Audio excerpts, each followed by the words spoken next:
মাদানী মুফতি মুহতারাম, ওনার আসার কথা। রফিকুল ইসলাম মাদানী, নির্যাতিত, মাজলুম, জননন্দিত, জনসমদ্রিত এই মানুষটাকে এতটাই নির্যাতন করা হয়েছে, সেই মানুষ মাহফিলে স্টেজে উঠতে পারে নাই, বগুড়া হাসপাতালে ভর্তি হইতে হয়েছে। হাসপাতাল থেকে যদি আল্লাহ ফিরাই আনে তাইলে তো আনলো, না হইলে হাসপাতাল থেকে পাতালে চলে যাওয়া লাগতে পারে। কথা কয় না? আল্লাহ এটা করতে পারে না? পারে না। কারে ব্যাক আনবে কারে আনবে না এটা সিদ্ধান্ত তো তার। কবির বিন সামাদ যশোরে ফিরে যাবে, গ্যারান্টি আছে? নাই। কিসের ক্ষমতা, কিসের অহংকার, কিসের লড়াই, কিসের বড়াই আমরা বুঝি না। এই জায়গায় বসেছেন, এটা কিসের বাগান? জান্নাতের বাগান। কার বাগান?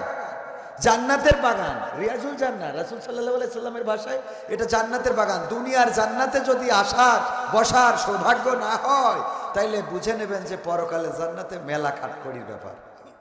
কথা বোঝেননি? আপনি প্রাইমারিতেই পড়েননি, কলেজে গেছেন ভর্তি হতে, প্রিন্সিপাল কি বলবে? কবে তুই ভ্যান না কিনে তো এই নাইছিস কি করতে, এটা করে। ঠিক না বেঠি? তোর তো ভ্যান চালানোর কথা, তুই প্রাইমারি পাস দিসনি, কলেজে আইছিস ভর্তি হতি। তো দুনিয়ার জান্নাতে ঢুকার সৌভাগ্য হয় নাই, তুমি পরকালে জান্নাত খোঁজো, যেই জান্নাত দুনিয়ার 10 দুনিয়ার সমান, যে সবচেয়ে ছোট জান্নাত পাবে। সুবহানাল্লাহ। কয় দুনিয়া সমান? ধুনটে জমি কিনতে গেলে 1 শতক জমির দাম কত? 2-5 লাখ টাকা। বগুড়ায় গেলে 10, 15, 20, 30 লাখ টাকা। আর ঢাকা শহরে আরো বেশি। তো আপনার গোটা দুনিয়ার সমপরিমাণ 10 দুনিয়া দিয়ে দেবে, আর আপনি মনে করছেন কম্বলের তলে যাইতে বিড়ি টাইনিতে যাই বোর কাছে যাই শুয়ে থাকলেন, না সকালে গোসল করিতে মাঠে গেলেন, মনে হয় এতে জান্নাত হয়ে গেল। এত সোজা? হ্যাঁ, 10 দুনিয়ার সঙ্গে জান্নাত পেয়ে বসে থাকলেন। চেয়ারম্যান সাহেব, এত সোজা? সবিন তেল খাটের তলে থুয়ে দিলেন, জান্নাত পেয়ে গেলেন। এত সোজা? হ্যাঁ, এত সোজা না। দরবেশ বাবা দাড়ি রেখে, আরে বাবা আল্লাহওয়ালা, হ্যাঁ, কাবার ইমামের পিছনে দাঁড়ায় ইতেকাপ করেছে গত রমজানে, আর এর মধ্যে এইবার ধরা খাওয়ার ভাইতে আগে দাড়ি কেটেছে। সুবহানাল্লাহ। ও নাউজুবিল্লাহ। ভাইরা আমার, আমাদের কিছু শিখতে হবে, কিছু জানতে হবে, কিছু প্রয়োজন, কিছু নসিহা গ্রহণ করেন। একটা মাহফিল থেকে একটা নসিহা গ্রহণ করেন, সেটা হতে পারে আপনার নাজাতের ওসিলা। সওয়াব দিয়ে জান্নাত পাওয়া যাবে না। তাই যদি যেত, গতকালকেও বলেছি, একবার যদি কেউ সুবহানাল্লাহ বলে, বুখারী শরীফের হাদিস হলো, গোটা দুনিয়ার খালি জায়গার সমপরিমাণ সওয়াব তার আমলনামায় দেওয়া হয়। সুবহানাল্লাহ। তো এই গোটা দুনিয়ার সমপরিমাণ সওয়াব তো আমলনামায় হয়েই গেল, তো জান্নাতে যাওয়ার জন্য কয়টি সওয়াব লাগবে? গোটা দুনিয়ার সমান সওয়াব তো হয়ে গেছে, দাড়িপাল্লায় দিলি বাড়িয়ে যাবে। ঠিক না বেঠিক? তো এরপরেও এই সওয়াব দিয়ে জান্নাত পাওয়া যাবে না। আল্লাহর অনুগ্রহ, দয়া, ক্ষমা ছাড়া জান্নাত পাওয়া যাবে? আল্লাহ ওসিলা তালাশ করবেন। কারো কোনো কাজে সন্তুষ্ট, সেই কাজের পরে কবির বিন সামাদ, তুমি এই কাজটা করেছিলে, ভাল লেগেছে, মাফ করে দিলাম। আবার সারা বছর ইবাদত করেছি, একটা কাজ খারাপ লেগেছে। আল্লাহ নবী বললেন, এক মহিলা জাহান্নামে। জিজ্ঞেস করলাম কোন অপরাধে? জিবরাইল আলাইহিস সালাম জানাইলেন, এই মহিলাটার অপরাধ একদম ছোট, কিন্তু আল্লাহ রাব্বুল আলামিন কষ্ট পেয়েছেন, তার জন্য জাহান্নাম দিয়েছেন। সেটা কি অপরাধ? একটা বিড়ালকে ধরে রেখেছিল, ছেড়েও দেয়নি, খাইতেও দেয়নি। বিড়ালকে ধরে রেখেছিল, ছেড়েও দেয়নি, খাইতেও দেয়নি। এই অপরাধে তার গোটা জীবন জিন্দেগির আমলনামা সব বরবাদ হয়ে গেছে একটা বিড়াল মারার অপরাধে। আবার একজন পতিতা কুকুর পিপাসার তো কূপের মধ্যে নিজের ওড়নাটা নামিয়ে দিলেন, ভিজালেন, ওড়নাটা ভিজিয়ে নিয়ে কুকুরের গালে নিংড়িয়ে পানি দিলেন, কুত্তা বেঁচে গেল। আল্লাহর নবীর মাধ্যমে সংবাদ পাঠালেন, এই পতিতার আল্লাহ জান্নাত রিজার্ভ করে দিয়েছেন। বলেন সুবহানাল্লাহ। কুত্তারে পানি খাওয়াইয়ে যেমন জান্নাতে যাওয়া যায়, তেমনি কুত্তা পিটাইয়ে জাহান্নামেও যাওয়া যায়। কথা কয় না? ঠিক না বেঠিক? আল্লাহর নবীর স্ত্রী আম্মা আয়েশা রাদিয়াল্লাহু তাআলা আনহা নবীর কাছে একদিন শুনলেন, বিশ্ব নবী বললেন, ও আয়েশা, আজকে আমি তোমার পরে অনেক সন্তুষ্ট, তোমার কর্মে আমি খুশি হয়েছি, আমার হৃদয় আন্দোলিত হয়েছে, আমার আত্মা পরিতৃপ্ত হয়েছে। ও গো আয়েশা, তুমি যদি আজকে আমার কাছে কোনো কিছু দাবি করো, আমি সেটা পূরণ করে দেব। আম্মা আয়েশা রাদিয়াল্লাহু তাআলা আনহা বললেন, ও গো বিশ্ব নবী, আমি তো ছোট মানুষ, কি দাবি করব আমি তো বুঝে পারছি না, আমার আব্বার কাছে শুনে আসি। আব্বার কাছে গেলেন, যে বললেন, ও গো বাবা, বিশ্ব নবী আজকে আমার পরে এতটাই সন্তুষ্ট, বলেছেন আমি যদি আজকে কোনো কিছু চাই, তাহলে বিশ্বনবী আমার সেই চাওয়াটা পূরণ করে দেবেন। ওগো বাবা, আমি তো বুঝতে পারছি না কি চাওয়া উচিত এবং কি চাওয়া উচিত হবে না। আল্লাহর নবীর সাহাবী, কাছের বন্ধু, শ্বশুর আবু বকর রাদিয়াল্লাহু তাআলা আনহু বললেন, ওগো আয়েশা, তুমি বিশ্বনবীর কাছে জিজ্ঞাসা করো কোন আমল করলে আল্লাহ রাব্বুল আলামিন সন্তুষ্ট হয়ে যান। কোন আমল করলে আল্লাহ সন্তুষ্ট হয়ে যান, কোন আমলে আল্লাহ সবচেয়ে বেশি খুশি হয়ে যান। আল্লাহর নবীর কাছে আম্মা আয়েশা রাদিয়াল্লাহু তাআলা আনহা এসে বললেন, ওগো বিশ্বনবী, কোন আমলের কারণে আল্লাহর আরশে আজিম সন্তুষ্ট হয়ে যায়, আল্লাহ রাব্বুল আলামিন বেশি খুশি হন, সেই আমলটা কি যদি একটু শিখিয়ে দিতেন। আল্লাহর নবী সাল্লাল্লাহু আলাইহি সাল্লাম বললেন, ওগো আয়েশা, যদি কেউ কোনো সংসার, যদি কেউ কারো মনের জোড়া লাগায়, যদি কেউ কারো সংসারে জোড়া লাগায়, যদি কেউ কারো ভেঙে যাওয়া অন্তরকে জোড়া লাগিয়ে দেয়, আল্লাহ রাব্বুল আলামিন এতটাই খুশি হন যে তার জন্য জান্নাতে একটা ঘর প্রস্তুত করে রাখেন। বলেন সুবহানাল্লাহ। ভাঙা অন্তরকে যদি কেউ জোড়া লাগায়, ভাঙা অন্তর জোড়া লাগানো বোঝেন? ভাঙা অন্তর আমরা তো ভাঙতে পারি, আমরা জোড়া লাগাইতে পারি না, আমরা ভাঙতে পারি। মাস্টার মারিয়েছে, বাড়ি এসে বলতেছে বন্ধুর বা অভিভাবকের বা চাচার বা মামার, বললো যে আজকে হাফেজ সাহেব আমার আম্মা খুব মেরেছে। হ্যাঁ, হাফেজ মারবে মানে ও মারার এত সাহস পাই কোথা থেকে? ঠিক না বেঠিক? তোরে মেরেছে, এত বড় সাহস তুই করিস আওয়ামী লীগ, তারপরে তোর মেরেছে। কথার কথা, এই যে ভাঙার আরো ভাঙলো, ওর মেরেছে বলে তো একটু মন খারাপ। তো এরপরে আবার আপনি যদি বলেন তোর মতো মানুষ মেরেছে, তুই তো সরকারি দলের লোক, তোরে মারলো কেন? এটা তো ঠিক না। ছাত্র আন্দোলনে বাবারে তুমি তো আমার ভালো থাকতে দিবা বলে মনে হচ্ছে না। শোনা শোনা, তুমি কথা বলে না মধু আমার। হ্যাঁ, তো এখন এই যে মারলো কেন, এটা নিয়ে বৈষম্য বিরোধী ছাত্র আন্দোলনে তুমি বগুড়ার রাজপথে লড়াই করেছো, তোমারে মেরেছে, এটা মেনে নেওয়া যায় না। এই যে বলে দিলাম, ওর মনটা আরো ভেঙে গেল। কিন্তু ওরে যদি বলেন যে উস্তাদ শাসন করতেই পারে, বাদশাহ বাবর সম্ভবত যে সন্তানকে পড়াইতে দিয়েছিল, বাদশাহ আলমগীর সন্তানকে পড়াইতে দিল। একদিন দেখতে গেল যে আমার সন্তানকে কেমন করে পড়াচ্ছে, দেখতে যেয়ে দেখেন কি করেছে, পায়ে পানি ঢালিয়ে নিচ্ছে। আর উস্তাদ যিনি, উনি নিজের হাত দিয়ে পা গুলো ডলতেছেন, খিলাল করতেছেন। এটা দেখার পরে বাদশাহ আলমগীর বললেন, উস্তাদ আপনি আমার দরবারে দেখা করবেন। বাদশাহ আলমগীর তো ভয়ে থতমত খেয়ে গেল। আরে বাদশাহ আলমগীরের সন্তান দিয়ে আমার পায়ে পানি ঢালিয়েছি, আজকে আমার গর্দান রক্ষা হবে না। বিদায় আদায় নিয়ে রাজ দরবারে চলে গেল। রাজ দরবারে যেয়ে বাদশাহ আলমগীরকে বলল, বাদশাহ আলমগীর ক্ষমা প্রার্থনা করছি, আমার ভুল হয়েছে। বাদশাহ আলমগীর বললেন, অবশ্যই ভুল হয়েছে, অবশ্যই ভুল করেছেন আপনি আমার গোস্তাকি মাফ করবেন। মাফ করার মতো অপরাধ আপনি করেননি। উনার তো জান আরো খাসা ছাড়া। বাদশাহ আলমগীর পরের লাইনে যেটা বললেন, চোখে অশ্রু এনে দেয়। বাদশাহ আলমগীর বললেন, ওগো ওস্তাদ, আমি আমার সন্তানকে পড়াতে দিয়েছি আপনার কাছে, আমি দেখেছি ওই সন্তান দিয়ে আপনার পায়ে পানি ঢালিয়ে নিচ্ছেন, কিন্তু আপনি আপনার নিজ হাত দিয়ে পাটা ডলছিলেন, আমার সন্তান দিয়ে কেন ওই পাটা ডলে নিলেন না?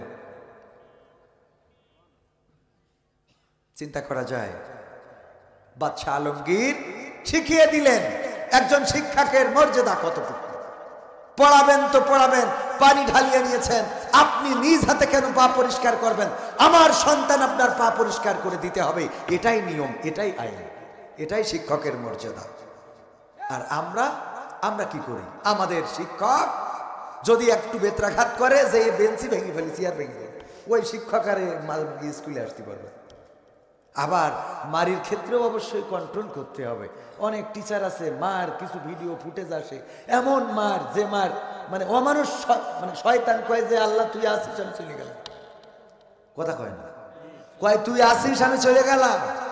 কারণ এত নির্যাতন এভাবেও মারা যাবে, মৃদু আঘাত শাসনের জন্য করতে পারেন। যাই হোক, যেই কথা বলছিলাম, আল্লাহর নবী বললেন, যদি কেউ ভাঙা মনকে জোড়া লাগায়, হঠাৎ কোন স্ত্রী স্বামী পরিবানা হয় না, স্বামী অভিযোগ করলো বন্ধুর কাছে, দোস্ত বিয়ে তো করেছিলাম ধুনটের মেয়ে কিংবা শেরপুরের মেয়ে নিয়ে এসেছিলাম, মনে করেছিলাম ভালো হবে, কিন্তু না, বড় বিপদে আছি, তার নিয়ে তো সংসারে সুখ পায় না, শান্তি পায় না। দোস্ত বলে তোর যে চেহারা, আরে ওই চেহারা ওর থেকে ভালো মাল আরো পাবি। কথা কয় না। মন ভাঙলো না, জোড়া লাগালো, মনটা আরো ভেঙে দিল। যদি বলে দোস্ত মেয়ে মানুষ একটু পাকা হাড়ের তৈরি, তারা তো কথা ভালো শুনতেই চায় না, এমনি সবসময় উল্টা বোঝে। তাদেরকে নরমালে বুঝাবা, যখন রেগে যাবে তুমি চুপ থাকবা, যখন সে ঠান্ডা হবে তখন তারে সুন্দর করে বোঝাবা। যদি প্রয়োজন হয় মৃদু আঘাত করবা, স্ত্রীকে ভালোবাসা দিবা, আদর করবা, মাঝে মাঝে বেড়াইতে নিয়ে যাবা, মাঝে মাঝে বগুড়া পৌর পার্কে নিয়ে যাবা, আরো যে জায়গাগুলো আছে দিনাজপুর, স্বপ্নপুর না কি যেন আছে, এইগুলো জায়গাতে বেড়াতে নিয়ে যাবা, চটপটি কিনে এনে খাওয়াবা, ফুচকা খাওয়াবা। দেখবা তারে যদি কদর বাড়াইয়ে দাও তোমার কথা শুনবে। এইভাবে যদি সফটলি বুঝাই দেয়, মনটা ভাঙলো না জোড়া লাগালো, জোড়া লাগালো।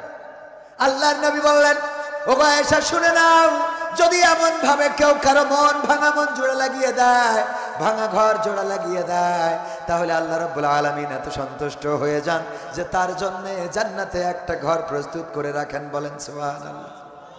আবু বকর রাদিয়াল্লাহু তাআলা আনহু শুনলেন, তারপরে কান্নাকাটি শুরু করে দিলেন। আবু বকর এই খবর শোনার পরে কি করছেন? কান্না শুরু করেছেন। আম্মা আয়েশা রাদিয়াল্লাহু তাআলা আনহা বললেন, ওগো আমার পিতা কেন কান্না করেন? আল্লাহর নবী তো কোনো খারাপ খবর শোনায় নাই। আল্লাহর নবী এমন একটা সুসংবাদ দিলেন যে কারো ভাঙা মন যদি জোড়া লাগিয়ে দেয়, আপনি তো কত সহস্র শত সহস্র মানুষের ভাঙা মন জোড়া লাগিয়েছেন, ভাঙা সংসার জোড়া লাগিয়ে দিয়েছেন, আপনার জন্য জান্নাতে ঘর থাকবে, এটাই তো ঠিক। আল্লাহর নবীর সাহাবী আবু বকর বললেন, ওগো আমার কন্যা শুনে নাও, যদি কারো ভাঙা মন জোড়া লাগালে জান্নাতে ঘর পাওয়া যায়, তেমনি কারো মন যদি ভেঙে দেওয়া হয় তার জন্য অবশ্যই অবশ্যই জাহান্নামে ঘর তৈরি হয়ে যায়। আমি ভয় পাচ্ছি আমার নিজের অজান্তে যদি কারো ভাঙা মন ভেঙে থাকি, আমার নিজের অজান্তে যদি কারো কষ্ট দিয়ে থাকি, আমার নিজের জানতে যদি কারো ব্যথা দিয়ে থাকি, আমার নিজের জানতে যদি কারো মন ভাঙার মতো কোনো কাজ করে থাকি, তাহলে আল্লাহ রাব্বুল আলামিন আমার জন্য জাহান্নামে ঘর প্রস্তুত করে রাখতে পারে। এই ভয়েই আমি কান্নাকাটি শুরু করে দিয়েছি। এই কথাটা কেন বললাম? যদি একটা কুকুরকে পানি পান করানোর কারণে একজন পতিতা জান্নাতি হওয়ার সৌভাগ্য অর্জন করে, তেমনি আপনি যত বড় আল্লাহওয়ালা পরহেজগার হন, একটা কুকুরকে মারার অপরাধেও জাহান্নামে যাওয়া লাগতে পারে। কারণ আল্লাহ রাব্বুল আলামিন কোন কাজে সন্তুষ্ট হবেন আর কোন কাজে নাখোশ হয়ে যাবেন আমরা কেউ জানি। বুখারী শরীফের হাদিস, আল্লাহর নবী সাল্লাল্লাহু আলাইহি ওয়াসাল্লাম বললেন, ওগো আমার সাহাবীরা শোনো, পূর্বের জামানায় বনি ইসরাইলদের এমন একজন লোক ছিল, সে এতটাই নাফরমান ছিল, এতটাই গুনাহগার ছিল, এতটাই আল্লাহ বিমুখ ছিল, মারা যাওয়ার পরে সন্তানদেরকে বলল, আমার সন্তানেরা আমি মারা যাওয়ার পরে আমার লাশটা পুড়াবা, তারপরে ছাই বানাবা, বিকট যেদিন ঝড় হবে ঝড়ের দিন উড়াইয়ে দিবা, অথবা পানির মধ্যে ভাসিয়ে দিবা। এই ওসিয়াত করার পরে লোকটা মারা গেল, তার সন্তানেরা তার ওসিয়াত মোতাবেক সেটাই করলো। একজন যদি মারা যায়, এই দুনিয়ার পরে আমাদের যদি কোনো আপনজন মারা যায়, সেই আপনজন আমাদের পরে কয়টা হক রেখে যায়? একজন বলেন অন্তত, যদি মারা যান কয়টা? 3টা। আর কেউ 6টি, আর কেউ 7টি, আর কেউ বলেন যে এটা ঠিক ওইটা 4টা। কয়টা? বিশ্ব নবী সাল্লাল্লাহু আলাইহি সাল্লাম বলেছেন, মৃত মানুষ তার পরিবারের পরে তার আপনজনদের পরে 4টা হক রেখে যায়। তার মধ্যে 1 নম্বর হলো তার তাড়াতাড়ি দাফন কাফনের ব্যবস্থা করা। 1 নম্বর কি করা? তার দাফন কাফনের ব্যবস্থা করা। মারা যাওয়ার পরে তার যত দ্রুত সম্ভব তার দাফন কাফনের ব্যবস্থা করতে হবে। 2 নম্বর হক হলো তার যদি কোনো ওসিয়ত থাকে, তার যদি কোনো নসিহত থাকে, ওসিয়ত থাকে, সেটা পূরণ করতে হবে। 2 নম্বর হক কি? যদি কোনো ওসিয়ত থাকে যে আমার এইখানে কবর দিতে হবে, আমার মারা যাওয়ার পরে এই কাজটা করতে হবে, এটা পূরণ করতে হবে। 3 নম্বর হক হলো যদি 2 নম্বর হক নসিহা, কোনো ওসিয়ত থাকলে পূরণ করা। 3 নম্বর হক হলো যদি কোনো ঋণ থাকে ঋণ পরিশোধ করা। যদি কোনো ঋণ থাকে ঋণ পরিশোধ করা। তবে আমাদের দেশের জানা যায় যে কাজটা হয় সেটা হলো, আমার বাবা মারা গেছে, আমারে বলতে বলা হলো, যে তুমি বলো যারা আমার আব্বার কাছে টাকা পয়সা পাবেন লেনদেনে তারা আমাদেরকে জানাবেন, আমরা পরিশোধ করে দেব। কিন্তু এই কথা বলতে বলা হয় নাই যে আমার আব্বা যাদের কাছে পাবে তারাও দিয়ে দেবেন, কথা কয় না। এই কথা কি বলা হয়? এখন থেকে মারা যাওয়ার পরে অবশ্যই অবশ্যই দুইটা কথা বলবেন। একটা হলো আমার এই আপনজন মারা গিয়েছে, লেনদেনে কারো সাথে কোনো ঋণগ্রস্ত থাকতে পারে, দিনা দায় থাকতে পারে, পাশাপাশি তিনিও কারো কাছে টাকা পয়সা পেয়ে থাকতে পারেন, আপনারা তার কাছে ঋণী থাকতে পারেন। যারা পাবেন তারা জানাবেন, যাদের কাছে পাবে তারা দিয়ে দেবে। কথা মনে থাকবে? কারণ আপনি তো চাইলে ঋণ তার পরিবার পরিশোধ করতে পারবে, কিন্তু যে ঋণ ওই মৃত মানুষ রয়েছে, ওই মৃত মানুষের কাছে আপনি যে ঋণী রয়েছেন, এইটা ওই লোক ছাড়া তো আর কেউ জানেও না, কেউ চাইলেও না। পরকালের ময়দানে আপনার সওয়াব থেকে পরিশোধ করা হবে। কথা কি বোঝা গেছে? ওই দিন নিঃস্ব অসহায় কে? যার সব আমল থাকবে, কিন্তু সে দুনিয়ার পরে এমন কাজ করে গেছে যে আমল নামা থেকে তার ওই ঋণ পরিশোধ করা হবে। সওয়াব দিতে দিতে সওয়াব যখন শেষ হয়ে যাবে তখন কি করবে? অন্যের আমল নামার গুনাহ এনে দেবে। যার কাছে ঋণী রয়েছে তার আমল নামার গুনাহ এনে দেবে। এ হলো সবচেয়ে, মানে জান্নাতের সার্টিফিকেট পেয়ে গেছে, আমল নামা সব ঠিক আছে, কিন্তু হঠাৎ একজন বলল, আল্লাহ আমার আইলে এক হাত ঠেলে দিয়েছিল, আছে না নাই? আমার গাছ একটা মেরে নিছিল, আমার এই কাজটা করে দিয়েছিল, এইগুলো যখন বলবে তার সওয়াব কাটা দিতে থাকবে। দিতে দিতে যখন আর সওয়াব থাকবে না, তখন অন্যের গুনাহ এনে পরিশোধ করা হবে। নাও, ওর গুনাহ ছিল 2000, তোরে দিয়ে দিলাম, এর বিনিময়ে 1000 টাকা সহ। কথা কি বোঝা গেছে? এগুলো অন্তর দিয়ে নেন, অন্তর দিয়ে। আল্লাহ বলেছেন, ওয়াইদা কুরিয়াল কুরআনু ফাসতামিউ লাহু ওয়া আনসিতু লাআল্লাকুম তুরহামুন। যখন তোমাদের সামনে কোরআন থেকে বলা হবে, তখন তোমরা চুপ থেকে হৃদয়ের কান দিয়ে শুনবে, যাতে করে তোমাদের উপরে আল্লাহর রহমত বর্ষণ হতে পারে। বলেন সুবহানাল্লাহ।